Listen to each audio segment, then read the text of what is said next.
இந்த ஃபார்மில் வந்து கிராவல் ஃபில்டரையும் ஆட்டோ பேக் வாஷ் பண்ணியிருக்கிறோம். அது மாதிரி நீங்கள் பின்னால் பார்க்குறது வந்து ஒரு பாண்ட்.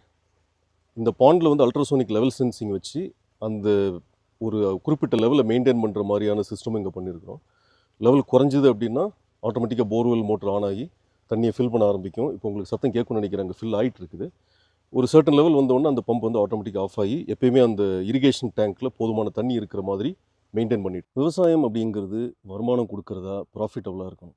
வெறும் தென்னை மரத்தை மட்டும் வச்சுக்கிட்டு நம்ம பெரிய அளவில் ப்ராஃபிட் பார்க்க முடியாது. அதே சமயத்தில் தென்னை மரத்தை பொறுத்த வரைக்கும் ஸ்பேசிங் நிறைய இருக்கிறதுனாலையும், ஷேட் லிவிங் பிளான்ஸ் நிறைய இருக்கிறதுனாலையும் இன்டர் கிராப்பிங்கான பாசிபிலிட்டிஸ் நிறைய. ஸோ அதை வந்து நம்ம புத்திசாலித்தனமாக பயன்படுத்தினோம்னா வருமானத்தை கூட்டலாம். ஸோ இன்டர் கிராப்பிங் மட்டும் வைக்கிறதுனால வருமானம் வரப்போகிறதுல ஏற்கனவே நான் சொன்ன மாதிரி துல்லிய விவசாயம் வேணும். துல்லிய விவசாயம் வேணும் அப்படின்னா குரோட்டான் மாதிரியான சிஸ்டம்ஸ் வேணும். ஸோ இதை ஒரு முழுமையாக நம்ம பண்ணும்போது நல்ல வருமானம், நல்ல லாபம் கண்டிப்பாக ஈட்ட முடியும்.